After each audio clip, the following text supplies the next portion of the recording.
Alors, bon, rapidement, donc je m'appelle Zahra El Berbère, 42 ans, maman de 4 enfants et entrepreneuse depuis, 17 ans déjà, ça passe vite. Donc un grand tremblement de terre, sans exagérer sur le mot, cette formation. Karima a passé 4 jours très, très intensifs avec moi. Ça a été, vraiment, révélateur, c'était le but, mais ça a surtout été, douloureux.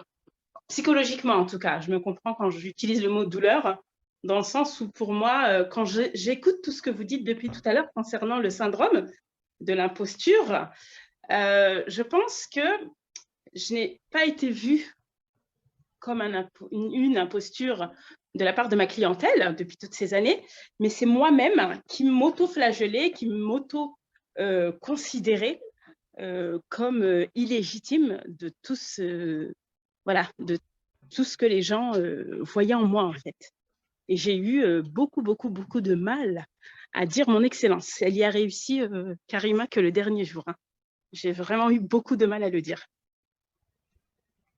Donc, c'est vrai que quand j'entends tout ce que vous dites, et pour apporter donc mon témoignage par rapport à tout ça, au-delà d'une prise de conscience, je pense que quand on souffre de ce symptôme, il faut vraiment qu'il y ait un déclic qui ne peut malheureusement venir ni de la formatrice, ni de notre entourage.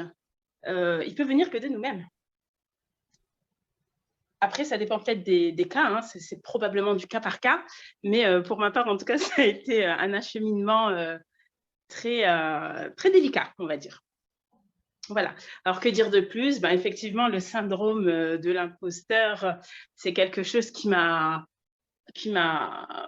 fait que je me suis renfermée sur moi-même, malgré mes compétences et malgré un parcours sur 3 continents différents quand même, en Europe, en Amérique et également au Maghreb. Mais malgré tout ça, j'étais quand même tout le temps dans cette douleur dans ma tête, dans mon fort inconscient. Je me disais, est-ce que tu mérites toutes ces éloges? Est-ce que tu mérites tout ça? Est-ce que tu n'en fais pas trop? Zahra, calme-toi. Zahra, reste tranquille. Parce que j'avais l'impression que j'étais pas légitime. Donc, c'est vrai de vous entendre décrire tous ces cas de figure, bah oui, c'est clairement l'excellence qui m'a permis aujourd'hui de pouvoir dire sans aucune gêne et à voix haute que j'ai l'art d'extirper les gens des ténèbres et de les accompagner vers la lumière. Voilà, chose que je n'aurais jamais, mais alors jamais réussi à dire avant l'excellence. Elle en a bavé avec moi, Karima. Voilà, donc Mais j'espère c'était que un ce plaisir, témoignage… Zahra. Comment? C'était un plaisir parce que plus c'est compliqué et plus j'adore, tu sais bien. Oui, oui, c'est vrai que D'accord, dans la donc écoute, difficulté, Karima, tu prends du plaisir à baver, donc C'est ça. ouais, ouais.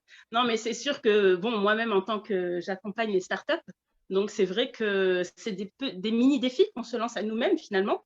Ou moi aussi, je veux dire, un snack qui fonctionne plutôt bien, il veut juste en rouvrir un deuxième, je vais le faire, mais voilà, je vais prendre le client, je vais prendre le contrat sans vraiment être passionnée par ce que je vais faire.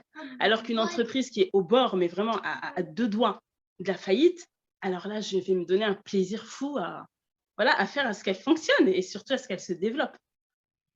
Donc, je te comprends, Karima, quand tu dis que tu aimes quand c'est difficile. Je pense qu'on est tous un peu dans cette optique. Merci Zahra Voilà, pour ce témoignage. merci Barakallahu pour ce fiki. beau je t'en prie, témoignage. avec plaisir. On n'a même pas eu besoin de demander de déclarer l'excellence, hein. Je vois que le travail, il a vraiment été très, très, très, très bien fait.